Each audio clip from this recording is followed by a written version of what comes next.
어라 반갑습니다. 어서오세요. 어라 반갑습니다 여러분들. 자, 어라 안녕하세요. 반갑습니다. 여러분들 사전에 좀 양해를 구하고 좀 시작을 할게요. 제가 방금 전에 이제 늦게 퇴근을 하고 방금 집에 도착해서요. 저녁을 안 먹은 관계로 제가 쪼리뽕과 그 시리얼 좀 먹으면서 진행을 해도 좀 괜찮겠습니까? 여러분들 저녁 드셨나요? 식사하셨죠? 어라 어서오세요. 반갑습니다. 지금 가격이 대박 떨어져요? 뭐 사람들이 실망 매물인가?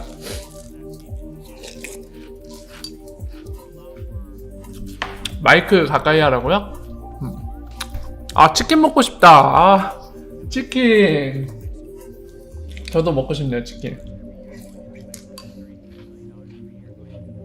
마이크 혹시 잘 안 들리세요? 여러분들? 지금 한 분이 마이크 가까이 하라고 하셔갖고 입맛 떨어졌다고요? 네, 그러실 수도 있죠.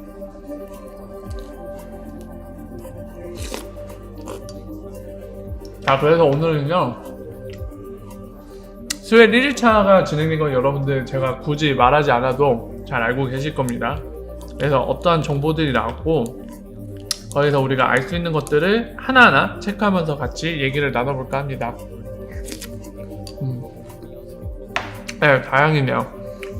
자, 그래서 하나둘씩 보도록 하죠. 일단은 리프사 공식 오늘 이 사이트 올라온 거 좀 보면서 시작을 할게요.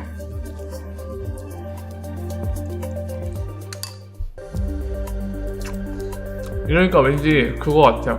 뭐 어떤 느낌이라고 해야지? 약간 그 대학생 있잖아요. 자취생 느낌 나는데 쪼리뽕 이렇게 사발에다가 넣어갖고 먹으면서 이러고 있으니까 뭔가 슬퍼지던데 이거. 자, 보시면은 블로그에 있겠죠? 인사이트. 예, 여기 했죠?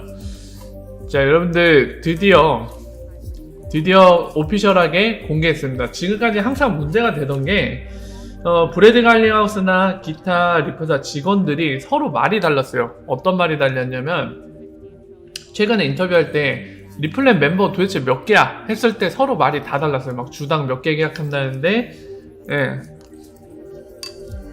불과 한 2달 전쯤에 리플사 이제 레귤러터리 담당인 그 안경 쓴 아저씨잖아요. 마른 아저씨.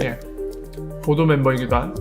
그 아저씨가 말로는 뭐 220개다 뭐 이런 얘기도 하고, 브래드 갈링하우스는 한창 리브라 처음 화이트 페이퍼 공개됐을 때 걔 때문에 한 주에 막 3-5개씩, 3개에서 5개씩 계약하고 있다 막 이런 얘기도 했고 되게 논란이 많았는데, 드디어야 이제 수요일 때 공개를 했습니다. 되게 일부러 노이즈 마케팅을 한 건지는 모르겠습니다만 어쨌든 300을 넘겼어요. 300을 넘겼기 때문에 그에 대한 사실을 공개했고요. 이어서 이제 ODA를 얼마나 쓰고 있는지도 공개를 했습니다. 24개 이상이 쓰고 있다고 합니다. 현재 리플랜 멤버 중에 24개 이상 기관이 ODA를 사용하기로 사인을 해서 실제로 사용을 하고 있다고 공개가 되었습니다. 당연히 우리의 궁금증은 24개 어디가 도대체 쓰고 있는 거냐, 그 안에 메이저 은행은 있느냐, 이런 게 당연히 궁금증으로 이어질 텐데요. 일단 오늘 새로운 ODA 고객이 몇 개 공개가 됐어요. 지금 보시는 것처럼 인터뱅크 페루라는 곳이 공개됐거든요.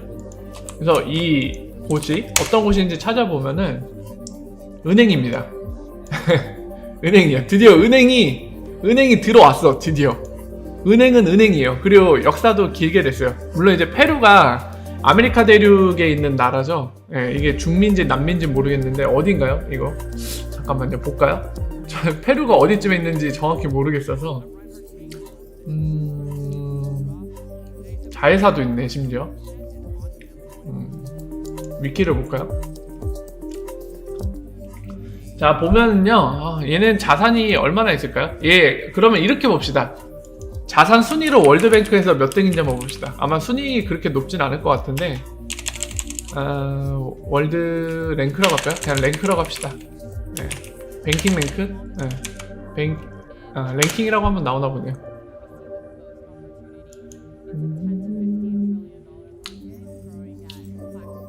몇 등이니? 아, 이거는 그냥 나오는 거고요. 탑뱅크 페루. 페루에서 몇 순위에 드는지 은행인지 볼게요. 월아 어서오세요. 미국 밑에 있나요? 그러면 중미네.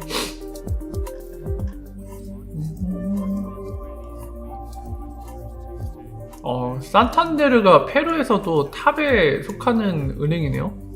야, 이게 등수대로 나 있는 건가요? 등수대로 나 있네. 자, 2019년 기준으로 페루라는 나라에서 이제 순위권, 10위권 안에 드는 은행들을 순서대로 배열을 한 것 같아요. 그래서 1위가 방코대 뭐 크레디토라고 읽으면 될까요? 이런 BCP라고 줄여 있는 은행이 가장 크고요. VV, VBA, 컨티넨탈 해갖고 이게 있고, 그 다음에 스코티아뱅크 페루라고 있고, 그 다음에 방코 인터내셔널 어쩌고저쩌고. 인터뱅크 여기 있네요. 5등, 4등이네요. 4등인 것 같네요 지금. 네 번째로 가장 크네요. 그러니까 일단은 세계적인 그런 관점에서 볼 때는 얘가 진짜 세계 몇 순위에 드는 은행인지는 모르겠지만 일단 페루라는 나라 안에서는 4등입니다. 4등이고 페루라는 나라에 270개의 지점을 갖고 있고요. 그리고 얘네 자산도 나와있겠죠. 자산을 얼마나 갖고 있는지 보면 좀 감이 올 것 같습니다. 2019년 3월 31일 기준으로 얘네가 현금, 예금으로 갖고 있는 게 9.6빌리온. 그러면은 960억 달러거든요? 아니죠. 96억 달러. 맞죠? 96억 달러면 얼마인가요? 한 1조? 1조 조금 넘겠네요. 1조. 그러면은 토탈 에셋은 14.7이니까 이건 좀 더 되겠네요. 한 1.5조 정도 되겠네. 그냥 깔끔하게 계산해보죠. 정확하게 비교하기 위해서. 자, 달러 기준으로 14.7, 그러니까 15빌리언 정도 되거든요. 그럼 150달러 정도 되는 거예요, 대충. 우리나라 돈은 1200원 정도라고 하고 곱하면은 이게 억 단위니까 1000원, 18조 정도 돼요. 한 17조에서 18조 정도 되는데, 그러면 국내은행 자산을 좀 비교해보죠. 뭘로 비교할까요? 국내은행 자산 순위. 우리나라에 있는 은행들이랑 자산 순위 비교하면은 대충 그림 나오잖아요. 규모가 어느 정도 되는지. 운용자산 장난 아니네. 아니고, 이거는 실적이고. 이것도 총자산 나겠다. 이게 뭐죠? 1000단인가요? 100만, 1000만, 억, 10억, 100억. 이게 단위가 뭐지? 단위가 안 나와있는데?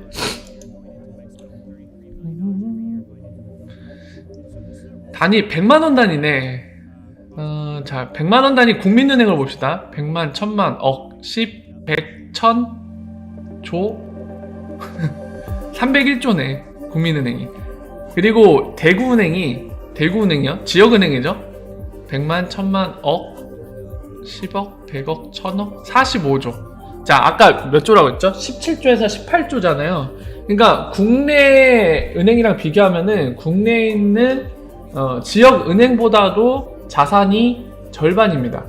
그래서 지금 예를 들면은 전북은행이랑 비슷한 수준이에요. 전북은행보다는 조금 많네요. 전북은행이 14조거든요. 지금 보면은. 그러니까 전북은행보다 많지만 대구, 부산은행, 심지어 국내에 있는 메이저 은행에 비교하면 한 10분의 1도 안 되는 수준. 그 정도의 자산을 보유하고 있습니다. 근데 뭐 이런 정도의 자산 규모라고 해서 되게 너무 무시할 필요는 없는 게, 그래도 페이먼트 프로바이더들 있잖아요. 아니면 스타트업 업체들, 걔네들보다는 자산 월등히 많아요. 재무 규모가 월등하거든요.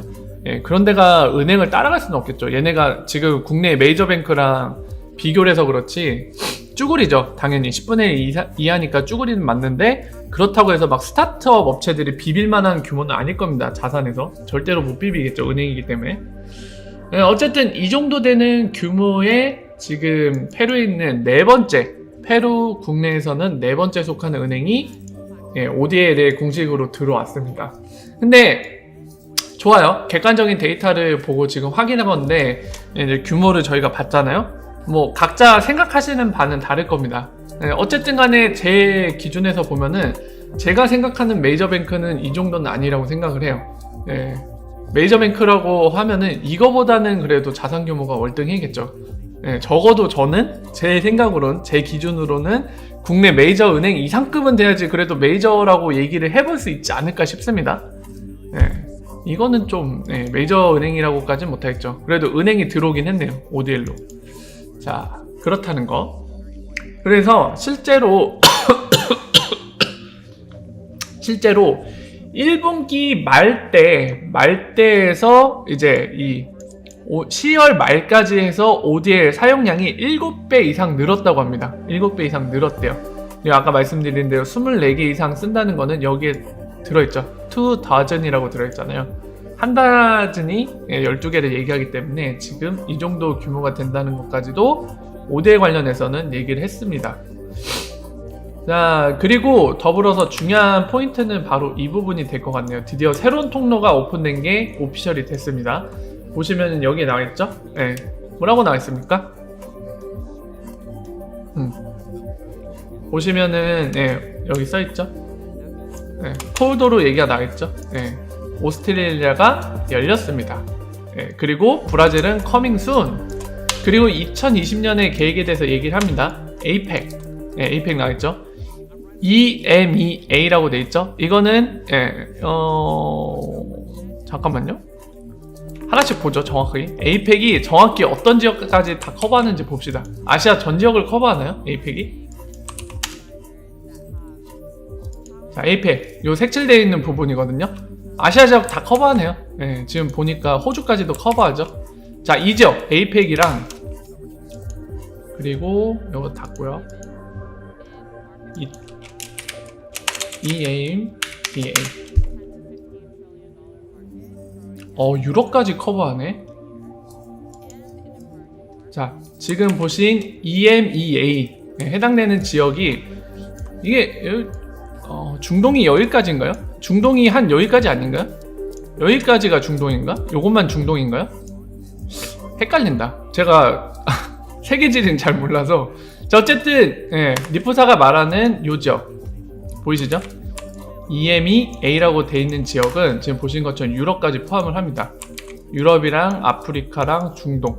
이거 뭐 북극인 것 같은데 이거는 그냥 뺄게요. 의미가 없으니까. 자, 그래서 이 지역 그리고 또 어떤 지역을 계획하고 있냐면은 LATAM이라고 적혀있죠. 이건 아마 라틴 아메리카 대륙일 것 같은데. 뭐야, 아니 왜 비행기가 나오지? 뭐죠? 틀리게 적지 않았는데 왜 비행기가 나오죠? 이 비행기가 있나 보죠? 참, 지역이라고 할게요. 자, 중미랑 남미를 얘기하는 것 같네요. 지금 보니까 이 색칠해 있는 거 보이시죠? 미국을 제한 지역을 얘기합니다. 그래서 이 지역 사실 전 세계 전 지역이에요. 리프사가 얘기하는 거는 전 세계 전 지역인데 2020년에 진행을 하려고 계획을 세우고 있다라고 얘기합니다. 2020년에 이 지역들에 대해서 추가한다고 하는 거죠. 자, 그래서 여기에서 중요한 ODL 통로가 정말 중요한 정보 중에 하나인데 지금 확인된 거는 오스트레일리아 바로 호주가 추가됐다. 그리고 브라질이 곧 이어서 커밍순이 될 거고 브라질은 어차피 저희가 오피셜로 확인한 부분이 있었기 때문에 알고 있었죠. 근데 언제 오픈하나 싶었는데 조만간 커밍순이라고 했으니까 조만간에 의미할 거예요. 올해 말일지 아니면 내년 초일지 모르겠지만 내년 1분기는 넘어가지 않을 걸로 보입니다. 지금 이런 식으로 말하는 거 봐서는.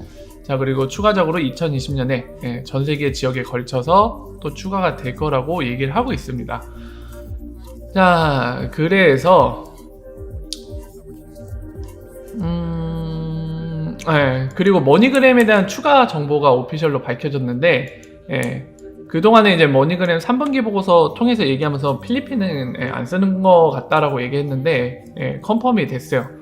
이제서 필리핀은 머니그램이 쓰기 시작한다고 합니다. 멕시코만 쓰고 있었던 게 맞아요. 그래서 필리핀 한번 가볼까요? 그때 코이스PH 볼륨을 계속 확인을 했잖아요. 근데 엑스라피드 시작이 작년 10월인데 그 이후에 사실 볼륨이 는 게 없었거든요. 근데 올해 10월인가 그때쯤부터 볼륨이 조금 늘었죠. 조금 늘고 최근에는 다시 조금 쪼그라들었는데 지금 현재 상황을 보면서 다시 한번 좀 얘기를 해보도록 하죠. 이거 하고 볼륨 인디케이터를 켜고요.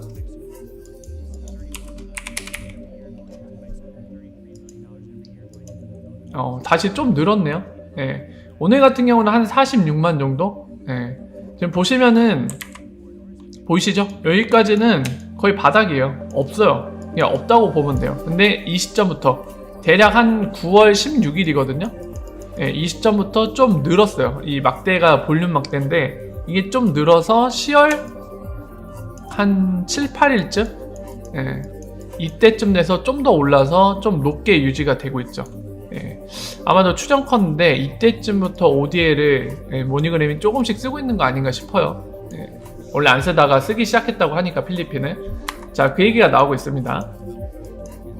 그래서 이거는 제일 중요한 거는 뭐냐면요, 이 부분에서 제일 중요한 거는 보시면은 오더북이 그렇게 얇진 않아요. 이거 보세요. 오더북 생각보다 두꺼워요. 어제도 봤지만 여기 보이시죠? 4만 있죠? 위에 매도 쪽에 주문이 4만이 하나 걸려있고 스프레드에 가장 가까운 곳에 여기 같은 경우는 좀 얇네요. 바위 쪽은. 사실 미국 지역이나 타 지역에서 필리핀 지역으로 들어올 때 ODL이 쓰여진다면은 어디 오더북이 중요할까요, 여러분들? 이쪽입니다, 이쪽. 왜냐면은 마켓메이커가 뭐죠? 필리핀 페소를 갖고 XRP를 사겠다고 주문 걸어놓은 거잖아요. 그래서 이 주문을 이용해서 거래를 하게 되면은 카운터파티인 이 ODL 사용하는 쪽에서는 XRP를 제공하면서 필리핀 페소로 받는 거잖아요. 그래서 타 지역에서 필리핀 지역으로 들어오는 ODL에 대해서는 이쪽이 중요합니다. 이쪽 오더북이. 근데 이쪽은 지금 현재 얇네요. 얇아요. 이게 두꺼워야 되는데. 어쨌든 간에 나름 지금 오더북이 이렇게 있는데, 이어서 말씀드리면 머니그램이 과연 이 실사용을 해줬을 때 정말 중요한 거예요. 실사용이 들어갔을 때 지금 점점 늘고 있죠. 볼륨이 늘고 있는데 이 ODL 때문에 이 없던 유동성이 창출될 수 있는지가 정말 중요한 포인트가 될 겁니다. 그거를 확인하는 게 정말 중요해요. 만약에 저희 빗소도 잠깐 볼게요. 얘네도 원래 오더북 되게 얇고 볼륨도 없었거든요. 근데 보시면 아시겠지만 얘네 같은 경우는 매번 강조하지만 이 불장대 볼륨이거든요, 여기가. 근데 불장대 볼륨을 넘어섰어요. 오늘날 이미 불장대 볼륨을 ODL 실사용으로 넘어섰거든요. 그래서 여기 보시면은 오더북도 되게 두꺼워졌죠. 얘네는 원래 이 정도의 오더북이 아닌데 이거 보세요. 되게 두꺼워졌잖아요. 100만을 넘어가는 오더북을 보유하게 됐습니다. 이쪽은 약하지만 어차피 멕시코로 들어오는 건 어디 쓴다? 이쪽을 쓴다. 그죠? 그래서 과연 필리핀에 있는 코인스 PH도 유동성이 생겨서, 실사용 때문에 유동성이 생겨서 이 오더북이 두꺼워질 수 있느냐.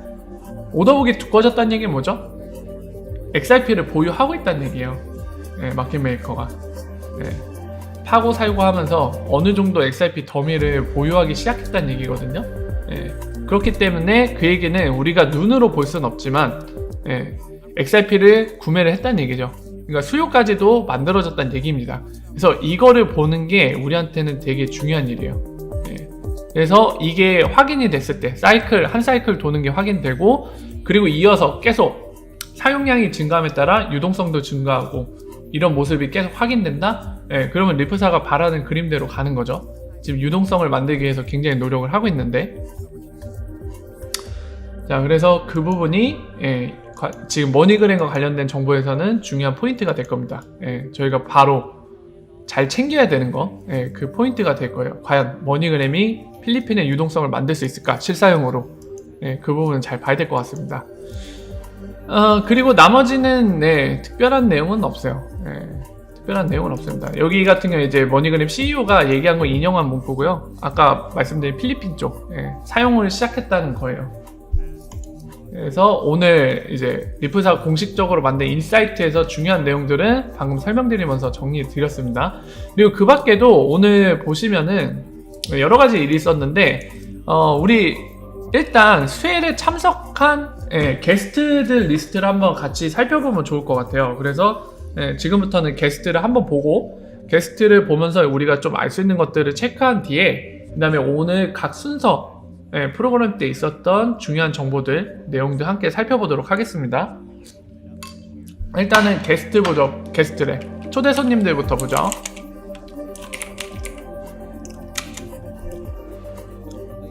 그리고 저도 한번 좀 먹고 저도 좀 몇 숟가락 뜨고 말하느라 못 먹었으니까 몇 숟가락 뜨고. 아, 쪼리뽕이 다 눅눅해졌네. 눅눅한 거 되게 싫어하는데. 예, 눅눅해졌네. 자, 먹고 갑시다. 자, 보시면은 수혜 2019 있죠. 자, 우리 보겠습니다.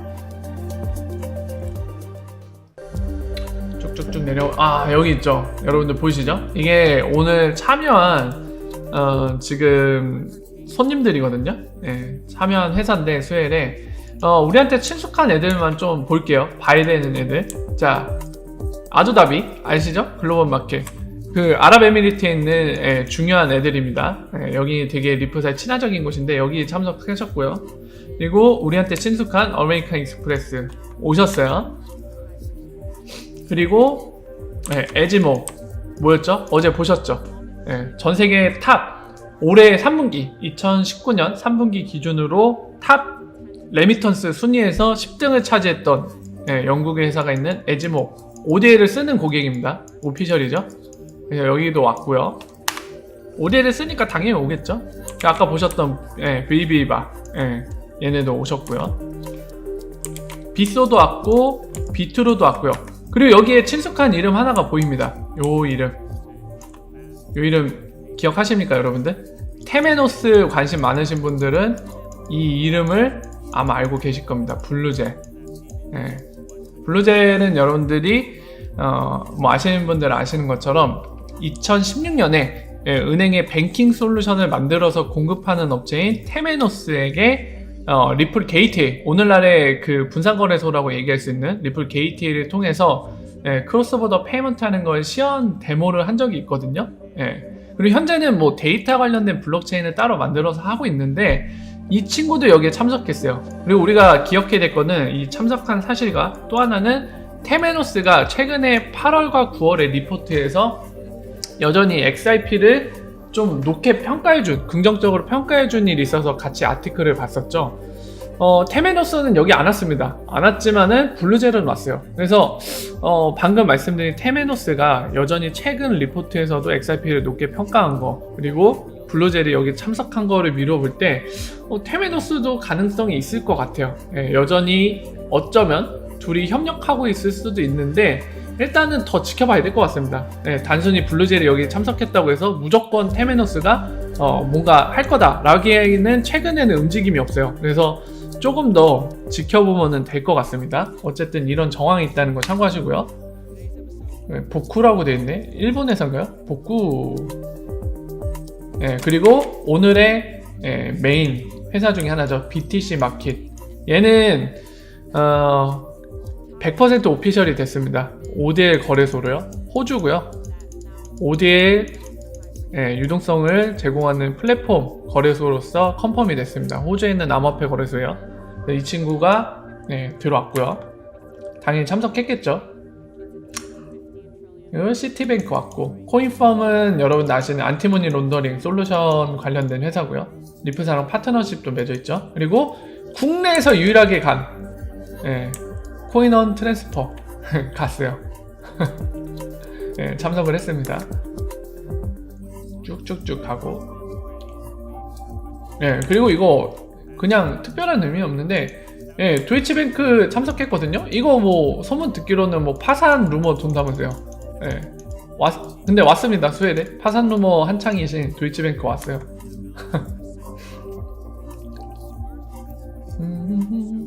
피나블 친숙한 이름 보이시죠? 피나블.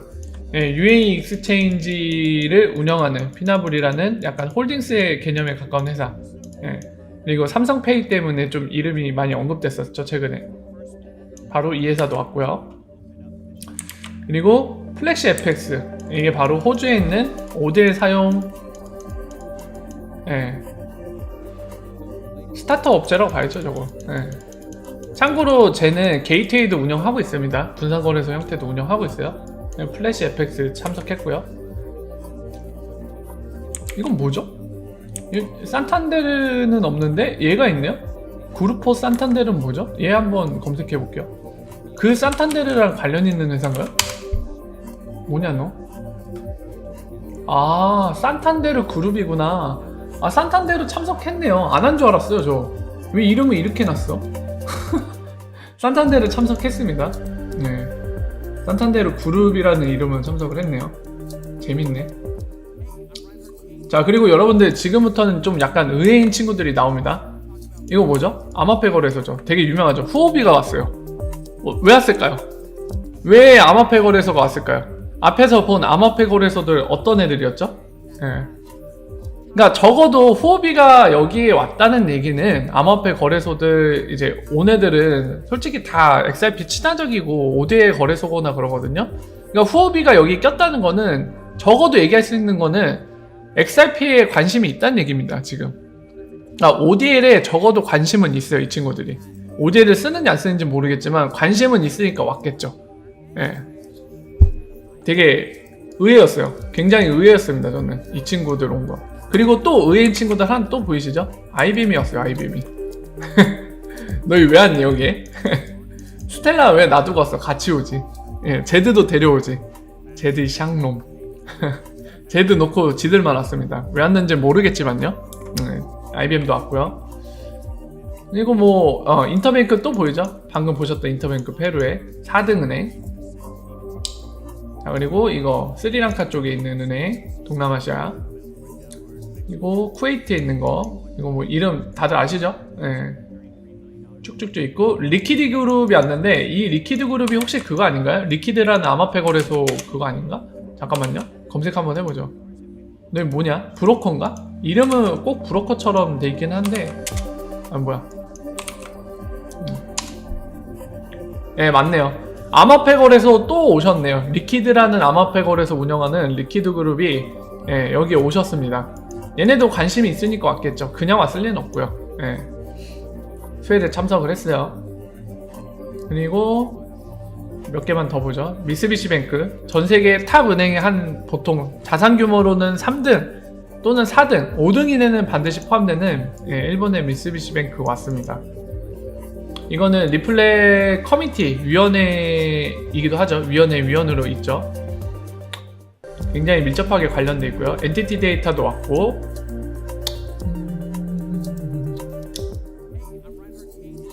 이거 쭉쭉쭉 이거 상당히 의외였어요 여러분들.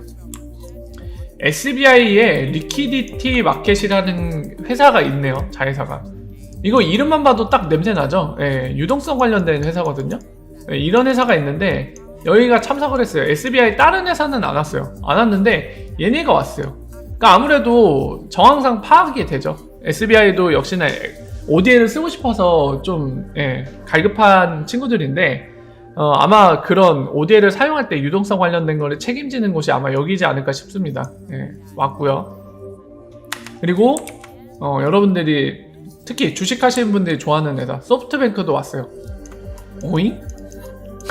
오잉? 소프트뱅크 왜 왔을까요? 얘네 은행 하나요? 소프트뱅크가? 되게 의외죠? 얘네가 왔습니다. 근데 뭐 여기에 투자한 회사가 있어서 왔을 수도 있고요.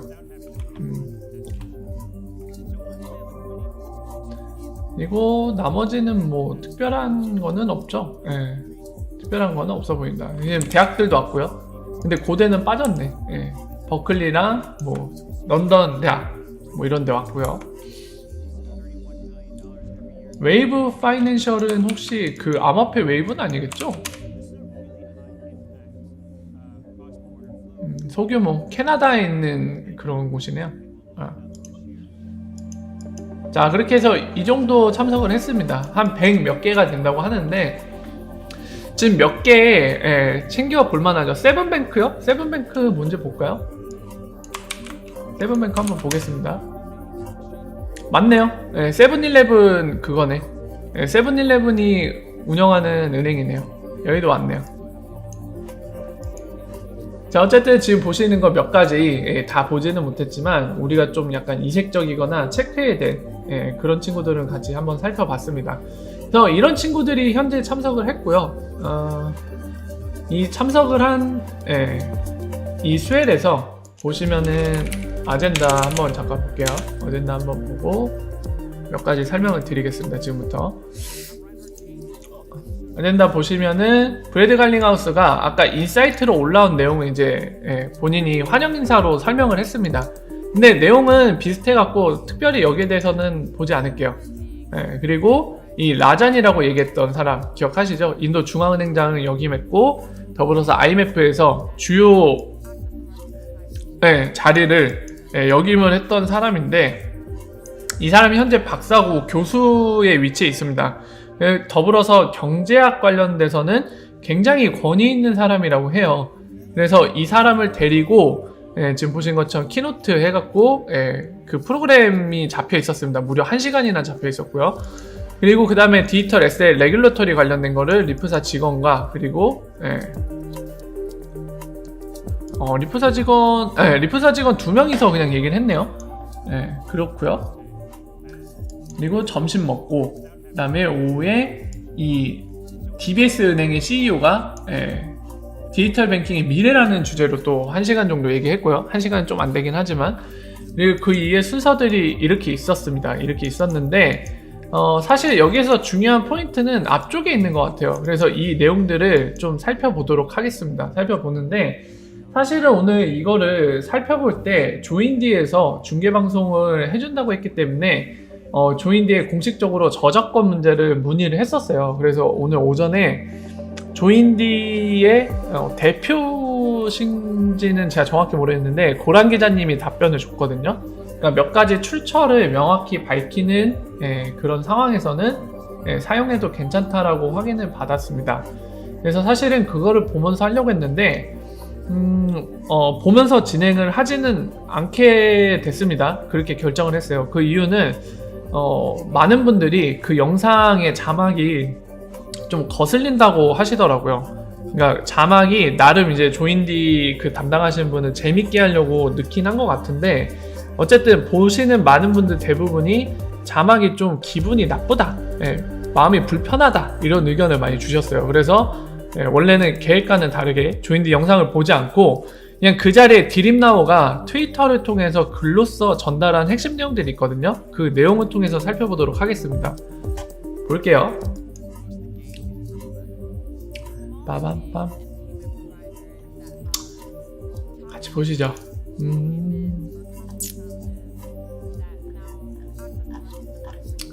일단은 디림나오가 왜 안 보일까요? 디림나오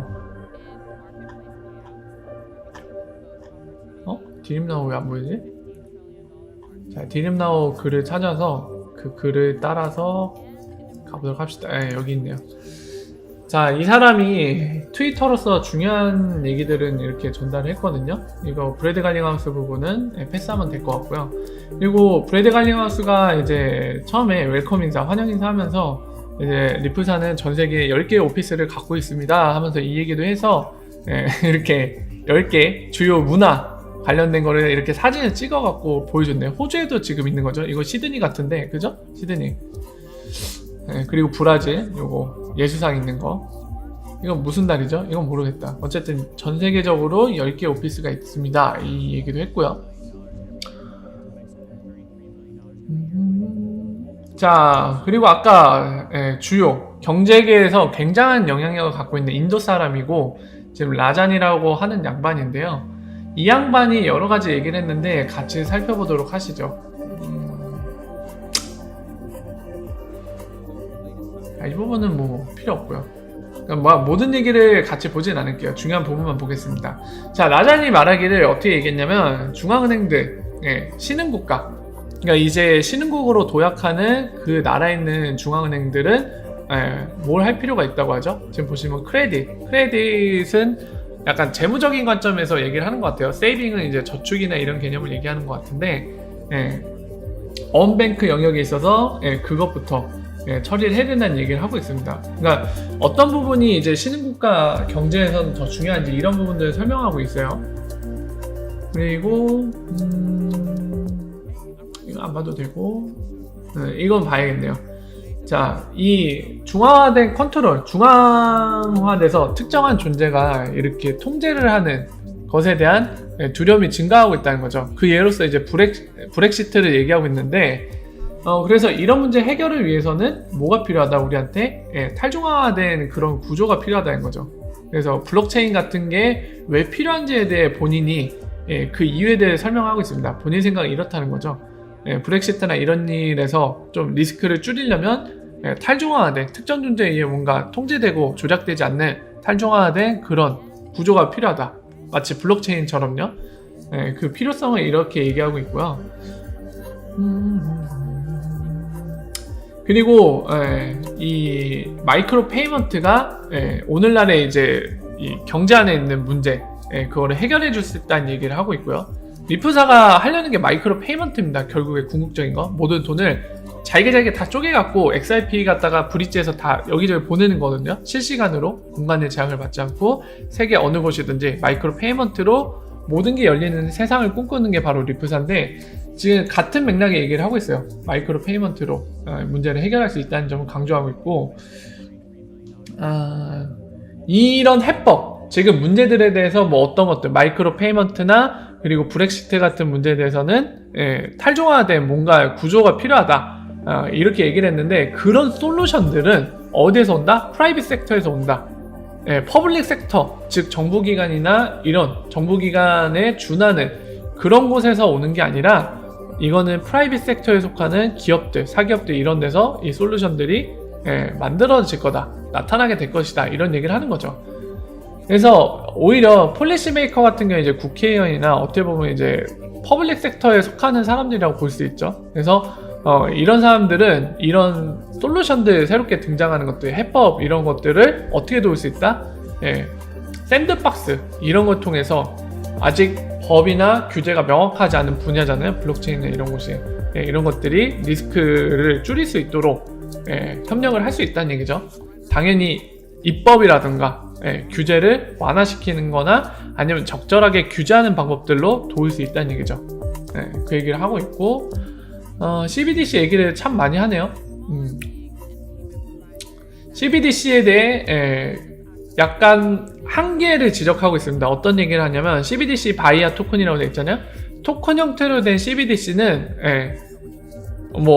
지금 앞부분에서는 되게 이런 뭐라 해야 될까, 돈을 이체하는 거에 굉장히 이점을 가질 수 있다는 얘기를 하는데, 도메스틱에서만, 국내에서만 가능하고, 안티모니 론더링이나 CFT, 테러 자금 조달이나 KYC, 노유 커스터머 해갖고 신원확인을 얘기하는 겁니다. 이런 부분의 문제들 때문에 결국에 크로스보더 페이먼트에는 쓰일 수 없을 것이다, 이렇게 전망을 하고 있습니다. 그러니까 CBDC, 제가 어제나 그저께도 말씀드렸지만 CBDC를 유니버셜 익스체인지 형태로 만들어서 각국에 있는 CBDC를 직접 교환하는 모델도 지금 중앙은행 일부에서는 연구를 하고 있거든요. 그래서 그게 만들어지면 리프사한테 굉장히 안 좋다. 이유는 XRP가 브릿지할 영역이 없어지기 때문에 XRP한테 위협이 될 거라고 말씀드렸죠. 근데 그런 모델을 연구하고 있고 그게 실제로 발생할 수 있는 가능성이 있지만, 라장 같은 경우는 지금 뭐라고 얘기했죠? CBDC는 크로스보더 페이먼트에 쓰일 수 없다 라고 딱 못을 받고 있습니다. 본인이 보기에는 그렇다고 얘기하는 거죠. 그리고 리브라에 대해서도 이 사람이 얘기를 했는데, 리브라 같이 뒤에서 에셋이 백킹되는 거, 뒤에서 뭔가 리저브가 있는 걸 얘기하죠. 준비금이 있는 거. 이런 경우는 보시면은 도메스틱 커런시에 대한 이제 비교를 하죠. 얘기를 하면서 뒤에 것까지 연결해야겠네요. 뒤에 리브라 더 얘기하거든요. 보시면은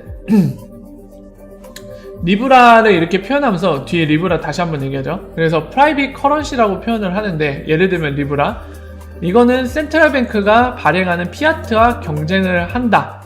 이 사람도 리브라는 CBDC와 함께 갈 수 없다는 거죠. 더 나가서 이 사람 피아트까지 얘기를 하고 있어요. 그러니까 CBDC로 만들지 않더라도 각 나라의 법정 화폐와 경쟁할 수밖에 없다. 저 역시 그렇게 설명을 드렸죠. 이 사람 역시도 같은 관점입니다. 그렇기 때문에 레귤레이션, 규제는 이런 프라이빗 커런시, 리브라를 포함한 이런 것들에 당연히 비용을 추가할 거다인 거죠.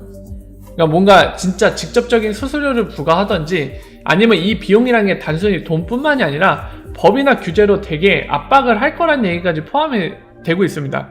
그러니까 단순한 우리가 돈이라고 부르는 비용 말고도 뭐 시간이 더 소요돼서 발생하는 비용, 그러니까 모든 코스트를 얘기하는 거예요. 법과 규제 때문에 발생하는 비용. 그러니까 예를 들어서 이제 이 글로벌 커런시로 자리 잡을 수도 있는, 그러니까 피아트를 대적할 수도 있는 이런 리브라에 대해서 야, 너 너무 강력한 힘을 갖고 있기 때문에 너의 힘을 빼야 되기 때문에 법과 규제로 우리가 어느 정도 제약사항을 두겠다. 그러면 이제 아무래도 제약사항을 두게 되면 뭐가 발생하죠? 비효율이 발생합니다.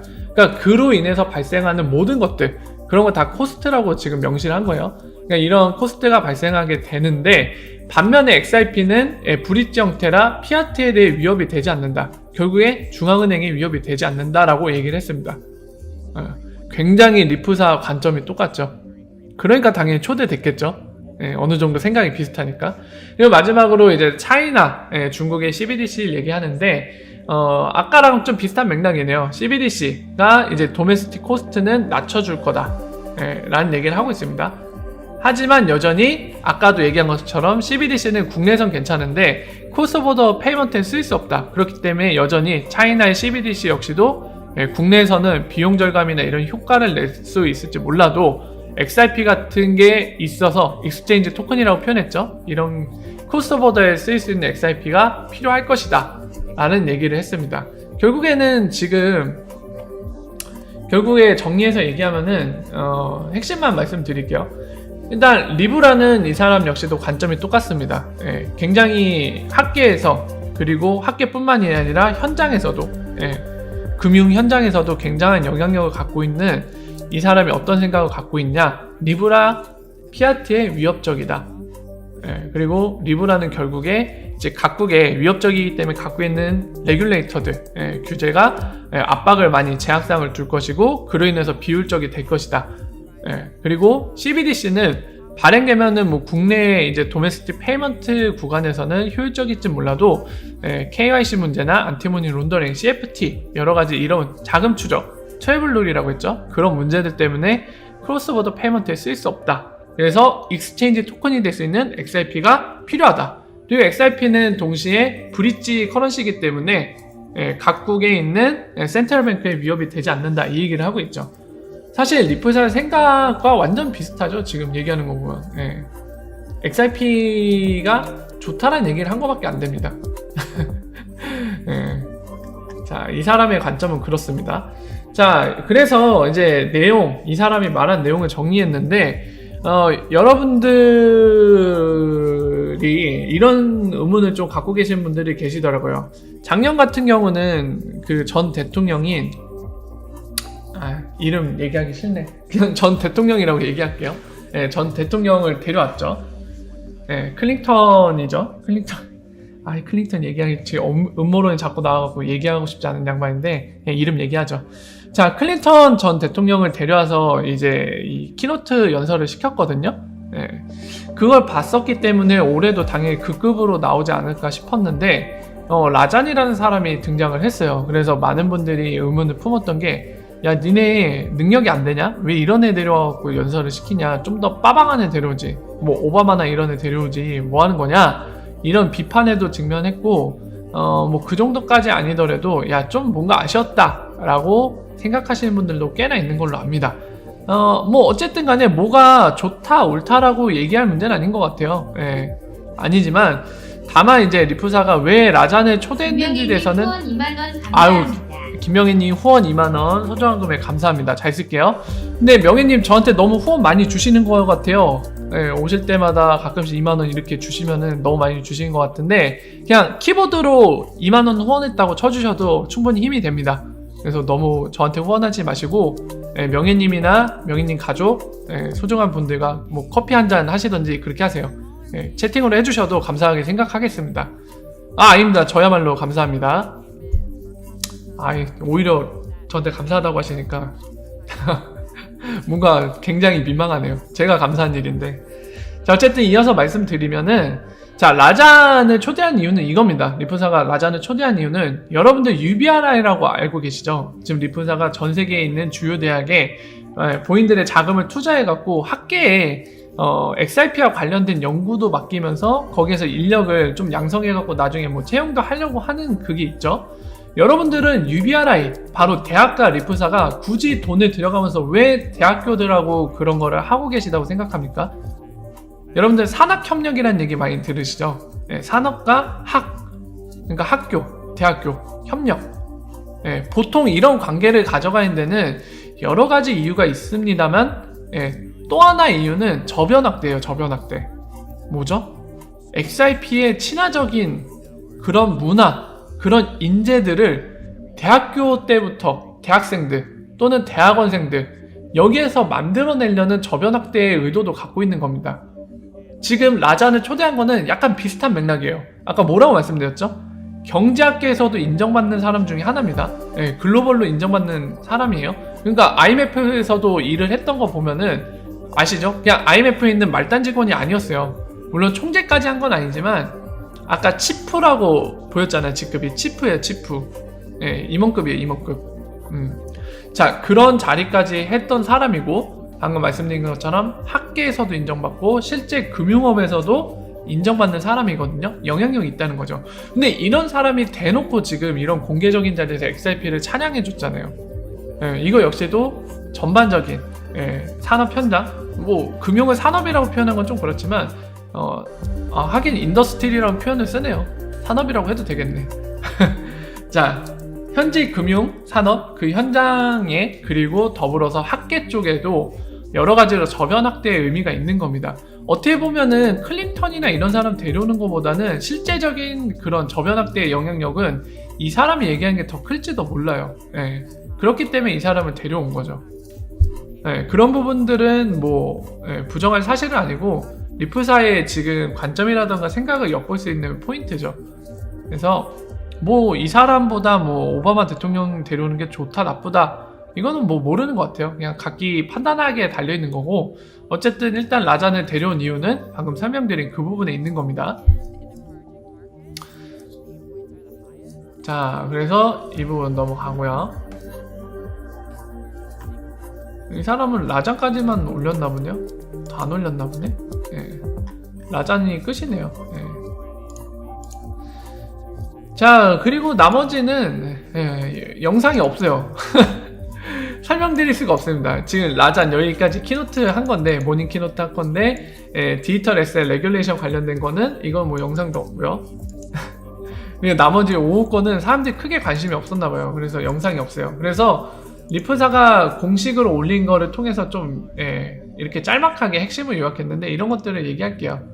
자, 보시면은 DBS뱅크 CEO가 직접 나와갖고, 이 DBS뱅크는 참고로 지금 이종란님이 계신지 모르겠는데 싱가포르에 있는 은행 중에 규모가 상당한 은행입니다. 그래서 여기 CEO가 직접 왔고, 이름이 국타라고 되어 있는 거 보니까 인도 사람인 것 같아요. 어쨌든 이 사람이 이 자리에서 DBS가 생각하는 테크 컴퍼니, 금융업에서의 이런 기술, IT 기술을 이용한 테크 컴퍼니, 디지털 트랜스포메이션 관련된 거죠.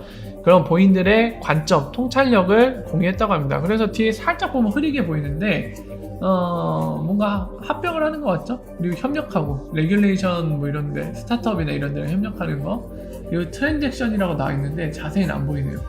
데이터 얘기도 나와 있고요. 자, 그리고 이 고랭스 CEO도 한마디 했네요.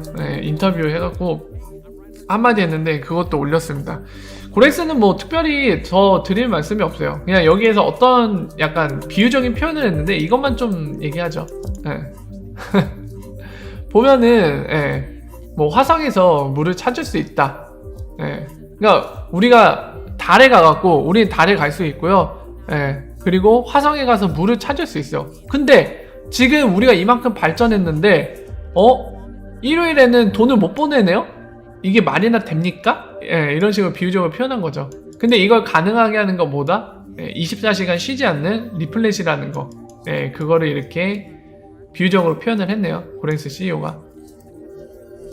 그래서 이거를 인용해갖고 본인들이 이쁘게 얘기해줬으니까 이거를 리프사에서 트윗을 했죠. 자, 그리고 아까 보신 페루에 있는 인터뱅크 ODA를 쓰는 그것도 이제 인용했고요. 특별한 의미는 없습니다. 자, 그리고 여러분들 이거 있네요. 지금 이 현장에 해외 유튜버들이 지금 가 있거든요. 그래서 지금 보시는 화면 있죠? 이 디스플레이에서 리프사가 지금 뭐 하고 있냐면은 이 디스플레이에서 한 영상을 틀고 있는데 지금 왼쪽 하단 보이시죠? 2017년. 예. 약간 리플렛이 태동하는 시기거든요. 예, 그래서 오늘날 2019년 3분기까지 해갖고 이렇게 했는데 이 2017년부터 오늘날에 이르기까지 어떠한 리플렛 고객들이 서로 릴레이션십을 맺어서 관계를 맺었는지를 영상으로 지금 이 디스플레이로 틀어놓고 있거든요.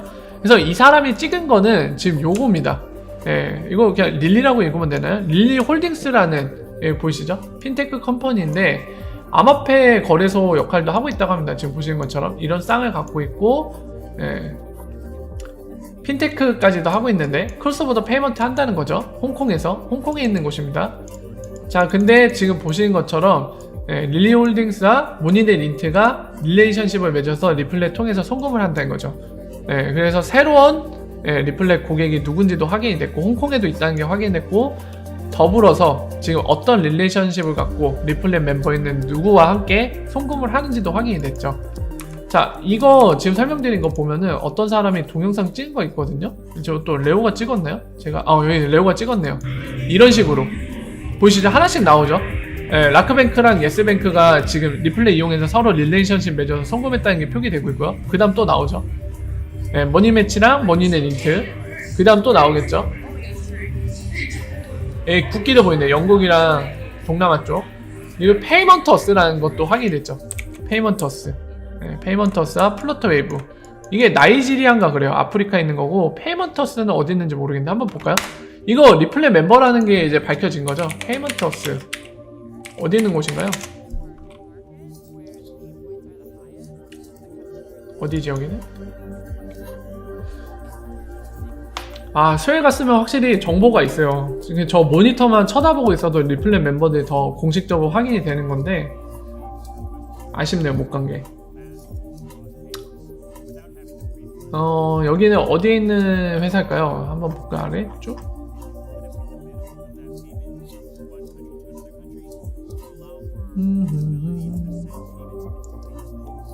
미국이네? 뭐야, 미국이네요? 미국이네. 미국이네요.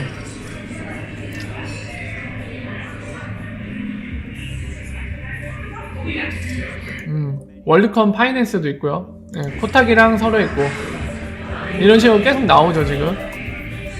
이 영상 다 보면 다 할 수 있는데 대부분 트랜스페이고랑 익스체인지 포 프리라는 곳이랑 한쪽이 영국인가 보네. 트랜스페이고가 영국인가 보네. 라크뱅크랑 카리스 지금 보이시죠? 그리고 인스타램이랑 레이셔널 FX 서로 관계 맺어갖고 지금 이 국가들 다 쓰고 있다는 거죠. 그러니까 정보가 되게 많이 나왔어요. 이 디스플레이만 쳐다봐도 이런 정보들을 다 알 수 있는 건데 아쉽네요, 가지 못한 게. 영상이 더 있나요? 나중에 유튜브에 업로드 한대네요. 그거 보면은 정보를 더 확인할 수 있겠죠. 자, 그래서 이 정도 참고할 수 있을 것 같고요. 나도 피자 먹고 싶다. 배고파. 자, 그리고 다음 보면은 그리고 요거 브래드 갈링하우스가 연설할 때 그 얘기도 했대요. 한 해 동안 트랜잭션이 10배가 증가했다고 합니다. 리플렛 트랜잭션이 2018년 대비 2019년에 10배가 증가했대요. 작년에 트랜잭션이 예를 들어서 1억 개였다. 그러면 올해는 10억 개, 10배 성장했다는 거죠. 그 얘기도 했어요. 자, 그래서 수혜 1위차에 나온 정보들은 한 이 정도로 정리를 할 수 있을 것 같습니다. 쫙 정리를 드렸어요. 그래서 여러분들 잠깐만 쉬었다 가도록 하겠습니다. 여러분들 궁금하신 내용이나 함께 나누고 싶은 얘기들은 잠깐 쉬었다 Q&A 시간에 함께 나누고요. 지금 잠깐 쉬어가는 시간을 한 좀 5분 정도로 가져가도 괜찮을까요? 제가 빨래를 좀 널어야 돼서 빨래 금방 널고 올게요. 그래서 잠깐만 쉬었다 가도록 하겠습니다. 잠깐만 쉬었다 갈게요, 여러분들. 응아도 하고 시야도 하시고 담배도 피시고 맛있는 것도 드시고 오세요. 잠깐만 쉬었다 가도록 하겠습니다. 뿅!